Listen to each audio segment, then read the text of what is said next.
At Jodhpur's MDM hospital, 30-year-old RTI activist Amra Ram Godara, whose story recently made it to national headlines, lies completely incapacitated. Both his legs are broken and he has no movement in his upper body either. He doesn't know if he'll walk again, but he hasn't lost his determination. इसके बाद अब अपना activism छोड़ोगे? नहीं, बिल्कुल नहीं। वो मेरे हाथ पैर तो तोड़ सकते लेकिन मेरा हौसला तो नहीं तोड़ सकता ना। वो मेरी हत्या कर लेंगे लेकिन जो हमारी ये जो जागरूकता का अभियान हम चला रहे हैं आरटीआई एक्टिविस्ट, उसको ये नहीं तोड़ पाएंगे। On 21st January 2021, Amra Ram was kidnapped from near his house in a black Scorpio when he was returning home. He was attacked for exposing corruption in Gram Panchayat Kampulia. He exposed illegal trade in villages, corruption in Pradhan Mantri Gramin Awas Yojana, and Mahatma Gandhi National Rural Employment Guarantee Act. He raised these issues in a special state government facilitated meeting under the Prashasan Gaon Ki Sang Abhiyan. धमकियाँ तो ये लोग दे रहे, काफ़ी वर्षों से दे रहे हैं। तो मुझे भनक लगती, मैं वहाँ से भागा तो 100 जने मेरे पीछे भागे और उन्होंने जैसे मेरा बैग पकड़ा, मैंने बैग छुड़ा लिया, बैग मैंने पीछे गिरा लिया और मैं आगे भागा। फिर उन्होंने पीछे गाड़ी दौड़ाई और वह स्कॉर्पियो इसके ऊपर चढ़ा दी। तो मैं वहाँ बड़े पत्थर थे, वहाँ उस पर ऊपर चढ़ गया ताकि ये गाड़ी ऊपर ना चढ़ा पाए। वहाँ से उन्होंने मेरा अपहरण कर लिया, सबने घेर लिया था, काफ़ी 8 लोग थे। तो वहाँ से वो सुनसान जगह लेके गए, गाड़ी में मेरे आँखें, मुँह और हाथ बांध दिए गए थे। फिर सुनसान जगह बुरी तरह मारपीट की गई, हाथ पैर तोड़ दिए गए, उसमें छुरी घुसा लिए गए ऐसे। 4 इसमें छेद है और 3 इसमें है और दोनों पैर हाथ फ्रैक्चर है, नहीं पैर फ्रैक्चर है और हाथ भी ये एक फ्रैक्चर है। तो उस समय आपको लगा था आप बच पाओगे? नहीं, मुझे लगा, ये लग रहा था आज तो हत्या है। मैं उन्होंने भी मरा हुआ समझ के डाला था मेरे को वैसे, तो मेरे को होश भी नहीं था। The attack on Amra Ram isn't an isolated event in Rajasthan's Bardmer. Hundreds of RTI activists are putting their lives on the line to expose corruption. The activists also claim that their RTI requests have been stalled for as long as 4 years. This violence is especially concerning in Rajasthan, where the movement for right to information began in the late 90s in Ajmer's Byawar city. The print traveled to Bardmer to meet some of these RTI activists and to understand the work they're doing and the kind of harassment they face. Bhagwan Singh, a 36-year-old RTI activist from Bardmer, is the founder of National Anti-Corruption and Human Rights Organization, which has 2,855 participants from 22 states in the country. 350 activists are from Rajasthan, of which one-third activists are from Bardmer district. Singh met us at his office in Labrau, which was overflowing with RTI-related documents. He described the kind of harassment RTI activists in the region face. धमकियाँ daily के हमारे पास में 2-3 धमकियाँ मिलना तो हमारे लिए एक आम बात है। अच्छा। डेली की अगर धमकी नहीं मिलेगा तब ऐसा लगता है कि आज हमारे पास में जैसे खाना नहीं खाया होता है, वैसे हमारे को लगता है कि कोई कुछ हमारे साथ में हुआ ही नहीं है। मतलब डेली की आपने ये सूचना मांगी है, जीना कितने दिन है। हमारे 6 साथी ऐसे हैं कि जिनके ऊपर उन्होंने हमले हुए। एक हमारे एक वरिष्ठ एक आरटीआई कार्यकर्ता है जो ज़्यादातर कई जगह से लूणी नदी के ऊपर उन्होंने पीआई लगा रखा था, अवैध खनन के ऊपर पीआई लगा रखा है। काफ़ी पुलिस के ऊपर और ग्राम पंचायतों के ऊपर अच्छी उन्होंने पकड़ कर रखी है। एक सुमेरलाल शर्मा करके बालोतरा के है, उनके ऊपर 3 बार हमला हुआ। दूसरे हमारे बाड़मेर के अंदर एक एडवोकेट भी है और सज्जन सिंह भाटी है, आरटीआई एक्टिविस्ट भी है, उनके ऊपर भी 2-3 बार हमला हुआ। मेरे ऊपर हमला होगा, मुकेश शर्मा करके है, उनके ऊपर हमला होगा।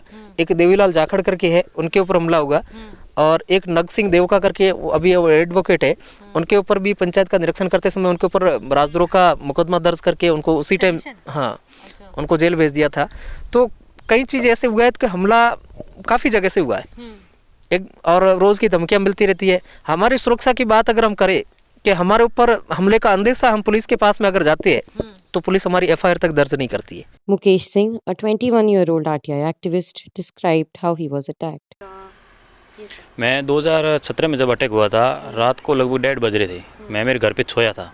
उस समय रात को अचानक मैं वैसे ही मुझे आवाज़ आती बाहर से, मैं देखता हूँ इतने में वो मेरे चारपाई के पास आते हैं और मेरे सर पे कुछ लोहे की राड वगैरह मारते हैं और मैं बेहोश होकर गिर जाता हूँ। उसके बाद मुझे मालूम नहीं चलता कि क्या होता और हॉस्पिटल ले जाया जाता है। बाद में जब उनकी कुछ लोगों की गिरफ्तारी भी होती है, हालांकि उसी में भी मुझे संपूर्ण न्याय नहीं मिला था, फिर भी वो मामला अभी न्यायालय में विचाराधीन है।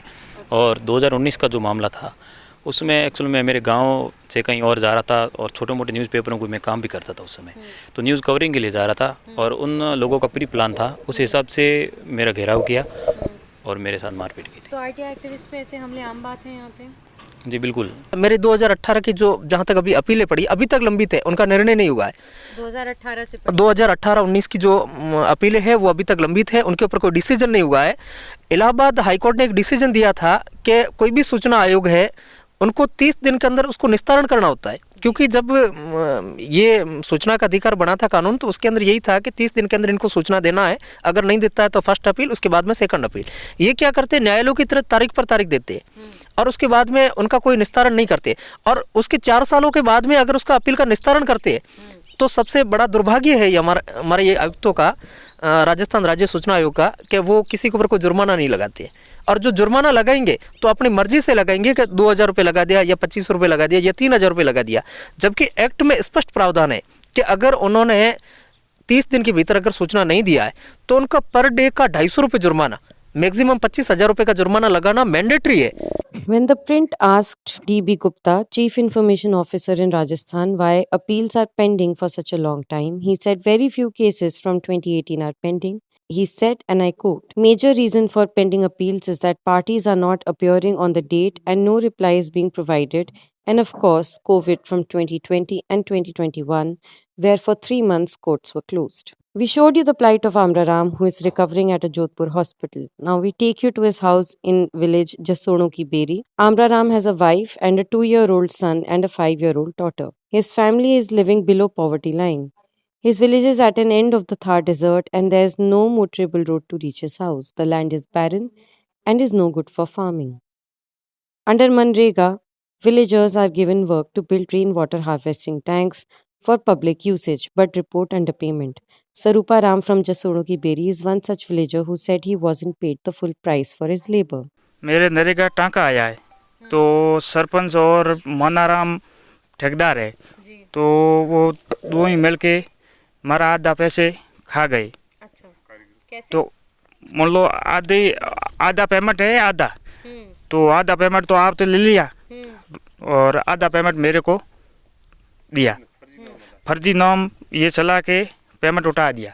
अच्छा, ये नाम फर्जी हाँ है, ये फर्जी कैसे है, पता आपको? फर्जी तो ये मैंने निकाला नहीं, ये निकाला तो ये मनाराम है, ये कमला देवी है, ये भवरी है, ये रूपाराम है, ये सब फर्जी है, हमारा तो है नहीं नाम। इन्होंने यहाँ हाँ पे टंके पे हाँ कोई काम कभी किए ही नहीं, आए ही नहीं। Another site the print visited was at Chinmayo Ki Dhani, where a public toilet has been lying incomplete since 2019. According to Magaram, he has not gotten any money for constructing it, despite the Sarpanch promising to pay him. He also adds that ₹1 lakh has been deposited to the Gram Panchayat for the toilet. Sarpanch ने बोला कि पास हो गया और आप बना दो, आपके पैसे से बाद में मैं पैसे दे दूंगा। अच्छा, और तो 70-75 हज़ार मैंने इसके ऊपर खर्च कर दिए और बाद में मेरे को पेमेंट दिया नहीं, मेरे को बोला कि पास नहीं हुआ है, तो मैंने वैसे ही अधूरा छोड़ दिया। अच्छा, तो आपके पास पेमेंट नहीं आया, मेरे पास में 1 रुपये भी तो पेमेंट नहीं बगैर आया। पैसे लिए आपने क्यों बनाना शुरू कर दिया? नहीं, ये तो पूरे गांव में ऐसे ही कहते हैं, पहले जो कि आप अपने पैसों से बना दो फिर बाद में पेमेंट कर देंगे। Subjected to violence for exposing lies, assaulted and abducted, but these RTI activists are leaving no stone unturned to fight corruption. Mukesh Sharma, who comes from a similar economic background, explains. जैसे देश को स्वतंत्रता मिली थी, काफ़ी लोगों ने संघर्ष भी किया था, तो हमें क्यों ना इस करप्शन को ख़त्म करने के लिए हमें भी कुछ करना चाहिए, उसकी प्रेरणा से हम वो करें। RTI activists are putting their lives at risk to uncover corruption. Without them, establishing accountability on the exchequer would be almost impossible. For the print, this is Shubhangi Mishra with Praveen Jain reporting from Barmer.